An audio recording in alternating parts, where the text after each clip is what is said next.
Welcome back to our in-depth analysis channel. If you are considering investing, migrating, or simply concerned about Canada's stability, this is the most crucial report you need to watch this year.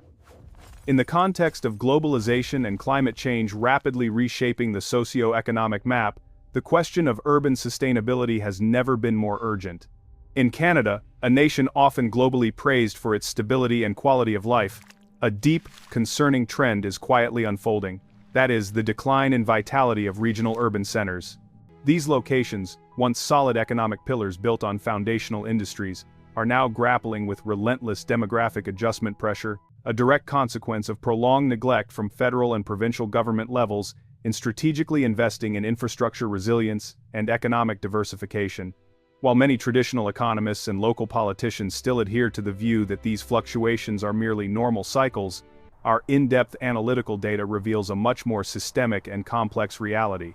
We are witnessing the powerful convergence of three key factors: adverse macroeconomic changes, the increasing volatility of the climate, and the cumulative impact of thousands of individual, collective migration decisions, pushing these municipalities onto a trajectory of quiet contraction, a trend which complex forecast models project will reach a critical threshold by 2026, threatening to effectively transform these communities into decaying economic centers.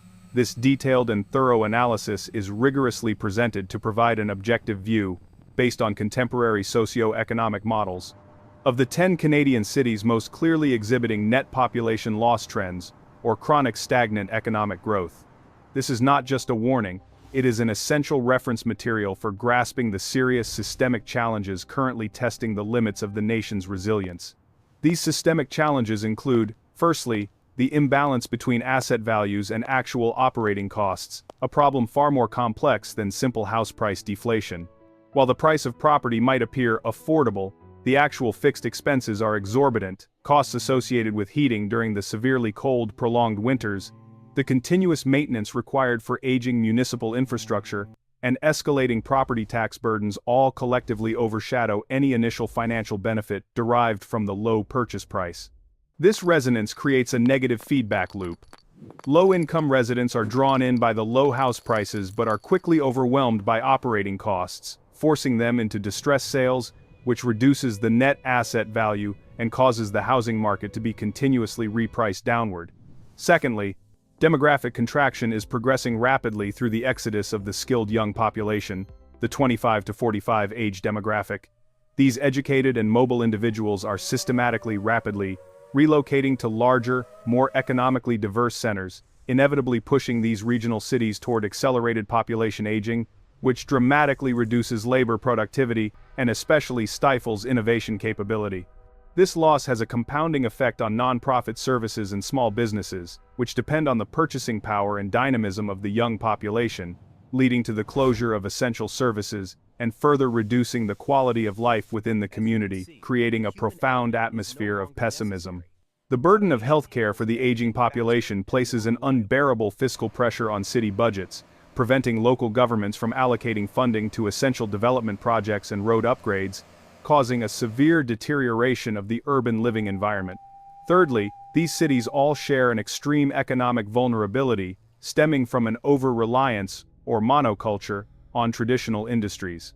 This dependence makes them uniquely susceptible to job erosion by the relentless pace of automation and sudden shocks from global commodity market volatility. Diversification efforts are often unsuccessful due to a lack of venture capital and the shortage of technology talent caused by outmigration, creating a significant opportunity gap that local service sectors, often constrained by lower wages, are entirely unable to fill or rebuild prosperity in time. The maintenance of vast but unused industrial parks becomes an unnecessary debt burden for city governments, forcing them to uphold utility systems for assets that no longer generate income. To ensure this vital and detailed information is widely circulated within the community, empowering everyone to gain the most comprehensive view, we urgently request your support.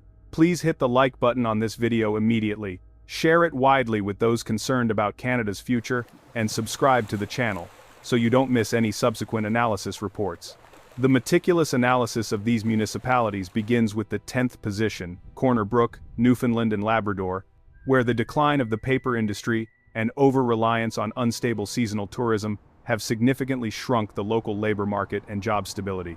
The recent closure of major pulp mills has created an irreversible economic shock, causing a permanent loss of hundreds of high-wage jobs. This factor, combined with extreme geographic isolation, increases the cost of living, especially for consumer goods, a factor not reflected in the low benchmark house price of $270,000, and continues to spur out migration. The deterioration of waterway systems and bridges due to lack of maintenance funding is threatening access to basic services in the suburban areas. Next, ranking 9th is Saguenay, Quebec, a city navigating serious demographic challenges primarily due to automation in the core sectors of aluminum production and forestry. The reduction in necessary manual labor positions is forcing the young, technologically adept population to migrate towards Montreal. The complexity of maintaining and upgrading electricity and public transportation infrastructure in the sub-zero environment is amplified by the enormous cost associated with managing the prolonged cold winters and high heating bills, complicating daily life despite the relatively low house prices, $280,000. Mental health fatigue due to the lack of sunlight in winter and social isolation is also an unofficial factor driving migration. The 8th position belongs to St. John, New Brunswick, a historic coastal city heavily affected by the damp, often foggy and icy Atlantic climate, and the slow, insignificant expansion of core industries, primarily port operations, oil refining, and shipbuilding, which are failing to compete on wages and opportunity with economic hubs like Halifax. The failure to attract major technology firms leads directly to the exodus of skilled young labor, which, when combined with relatively high property taxes and the operating costs of older homes, fundamentally reduces the financial appeal of the benchmark house price of $335,000, forcing residents to pay a premium for stagnation. High municipal debt ratios resulting from inefficient port development projects further tighten the city budget, making investment in social services nearly impossible. Continuing this assessment, the 7th position is held by Windsor, Ontario, a crucial border city currently undergoing a painful economic transformation. Its abrupt transition from traditional automotive manufacturing to electrification and specialized technology is causing widespread job disruption, necessitating large-scale labor force retraining.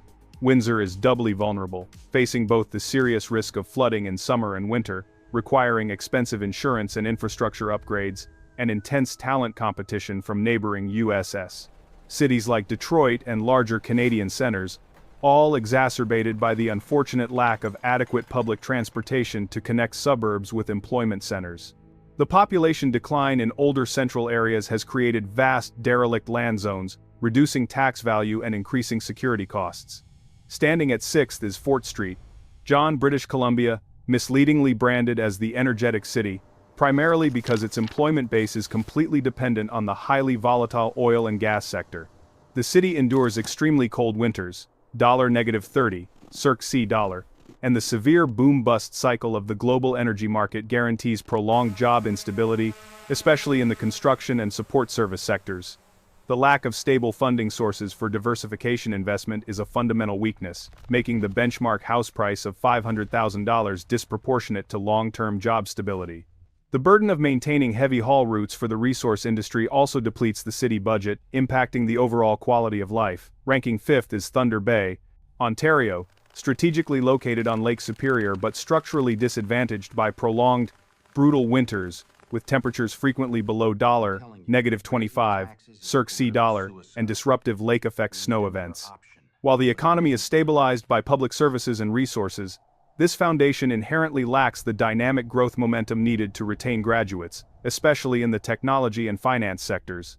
The rapid aging of the healthcare workforce is creating a potential service crisis, further diminishing the quality of life, while high unionized labor costs in public services also reduce the city's attractiveness for private investment.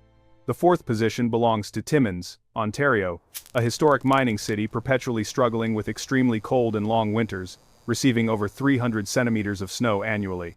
Here, the unwavering reliance on mining has been severely compromised by aggressive automation, not only reducing labor demand but also eroding the traditional technical knowledge passed down through generations.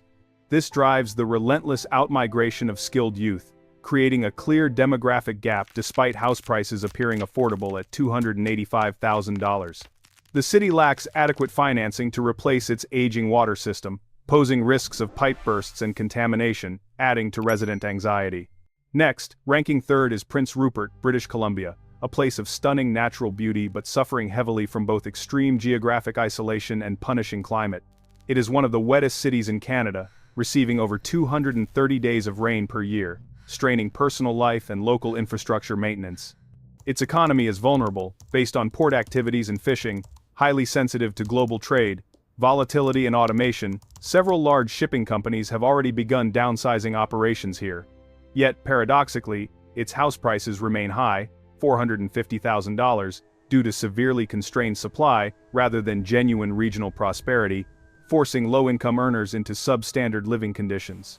The second position is Sudbury, Ontario, where nickel mining is automated and service sector wages are insufficient to retain youth.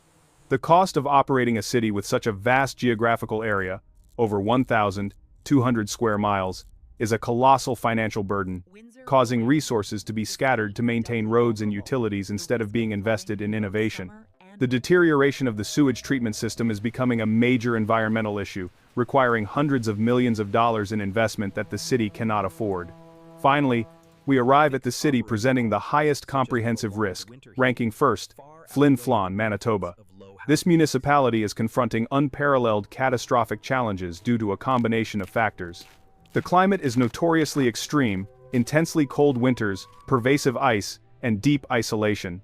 The remote geography imposes exorbitant operational costs and limits external investment, but the single most ice-free, destructive factor is the irreversible collapse of the core mining and smelting industry as its major operational mines close permanently.